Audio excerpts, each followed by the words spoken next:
Mais uma vez, seja bem-vindo, e desta vez nossa aula resumo é sobre o governo de Luiz Inácio Lula da Silva, que vai de 2003 a 2010. Neste governo, de 8 anos, nós vamos falar aí da estabilização do real, comprometimento do presidente Lula com o seu antecessor, que é Fernando Henrique Cardoso, o controle dos gastos públicos também, rompe com a dependência estadunidense, ou seja, não depende mais de empréstimos do FMI, e acaba aí com a política de privatizações. Este é o governo de Luiz Inácio Lula da Silva, de 2003 a 2010, em meio a pontos positivos, inclusive, declarados como de grande utilidade, para a população brasileira, como a saída de muitas pessoas da pobreza absoluta, da pobreza extrema, inclusive ganhando prêmios aí da FAO, da ONU, E em outro contraponto, em 2005, o presidente envolve-se, existe um esquema de corrupção chamada como mensalão, acontecida em 2005, envolvendo empresários, parlamentares, que era uma benesse do governo para que senadores e deputados aprovassem decretos favorecendo empresas. Então, o governo Lula, de 2003 a 2010, com muitos pontos positivos, também deixa-se levar à corrupção que tornou-se endêmica.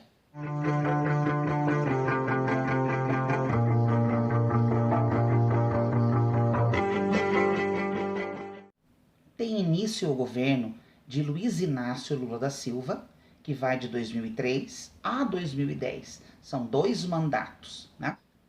Tem início o governo de Luiz Inácio Lula da Silva, de 2003 a 2010. 2 mandatos.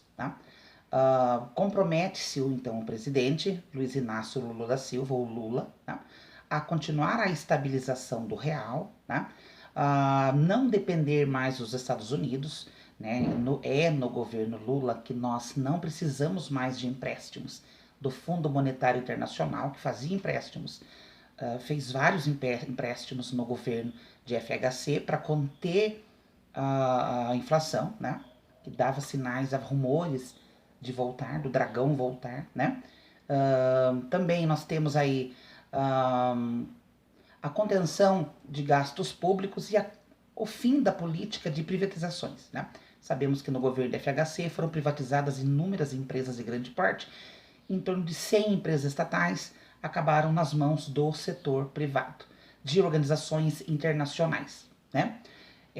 Nós temos aí também importantes programas de combate à pobreza, programas sociais e também programas educacionais importantes, como o ProUni, o SISU, a própria criação do Fundeb, aperfeiçoamento do Fundef de Fernando Henrique Cardoso e a criação desse fundo de valorização dos profissionais do magistério da educação básica, que é o Fundeb, que agora, em 2020, em agosto, ele torna-se permanente.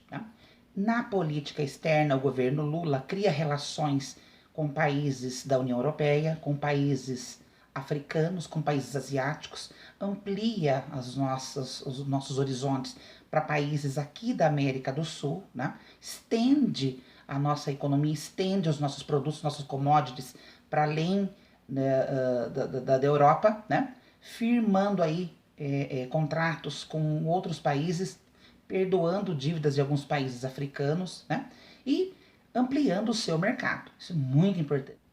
No cenário internacional, a China e a Índia, os 2 países mais populosos do planeta, começam a crescer, a expandir os seus mercados e os seus consumidores começam a consumir, logicamente, mais.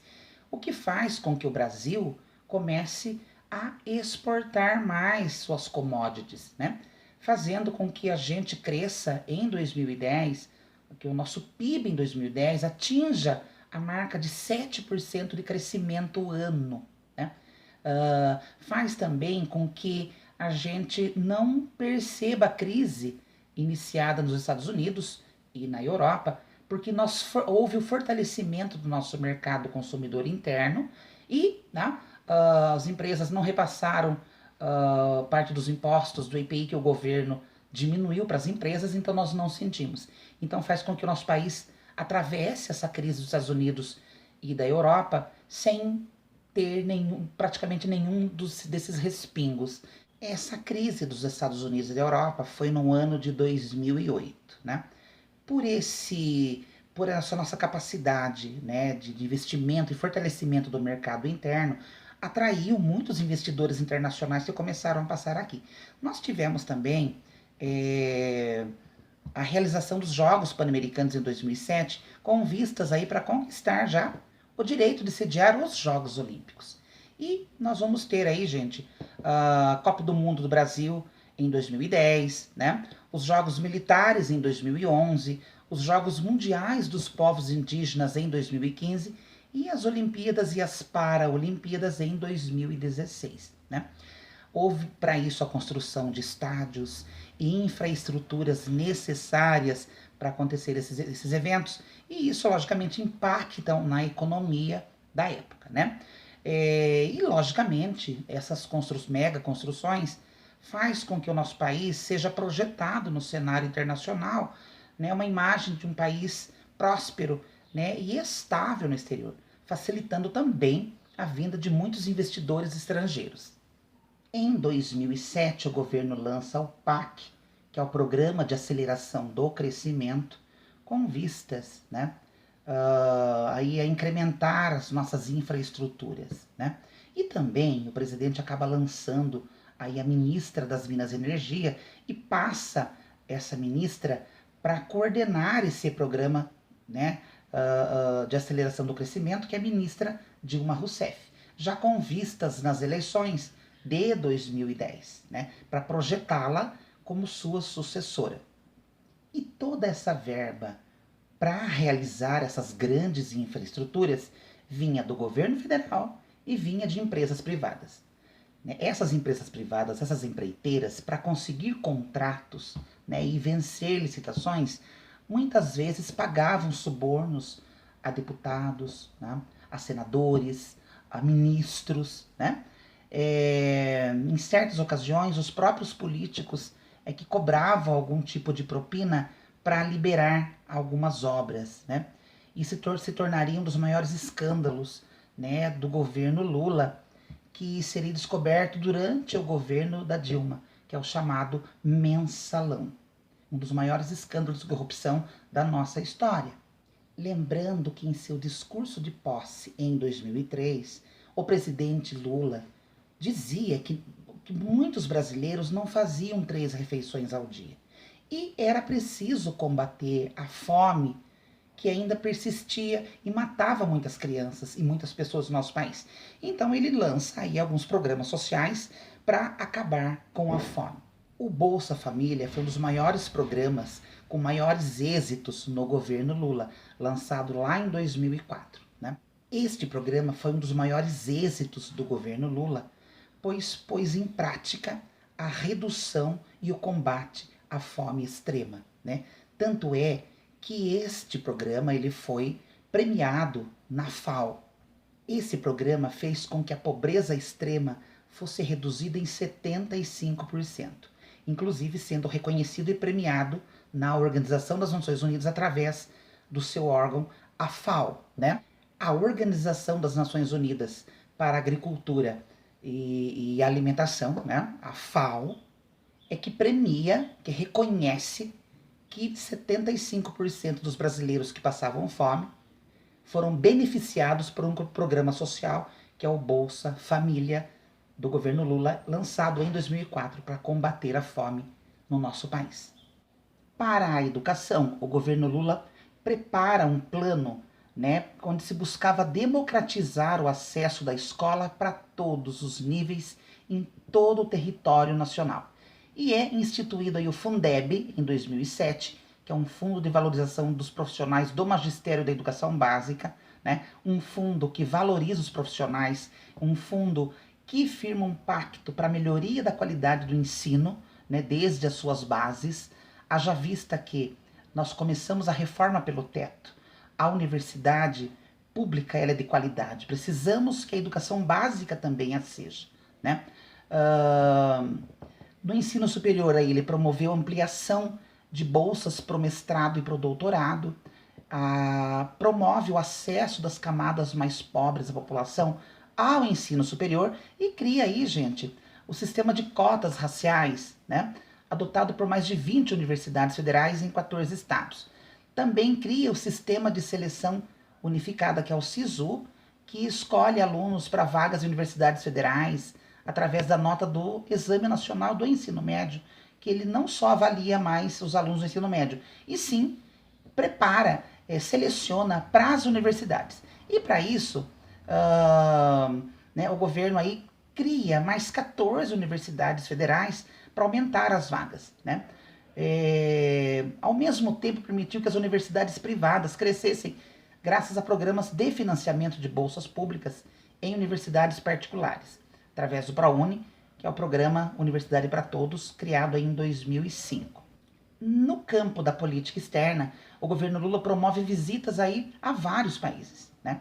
Também participa de fóruns internacionais, como o de Davos e o G20. E Lula também acaba apoiando a entrada da Rússia nesse organismo, né, no G20. Além disso, o presidente Lula mantém uma agenda de cooperação com países como a China, a Índia e a Rússia, a África do Sul, resultando aí numa aliança econômica conhecida como BRICS.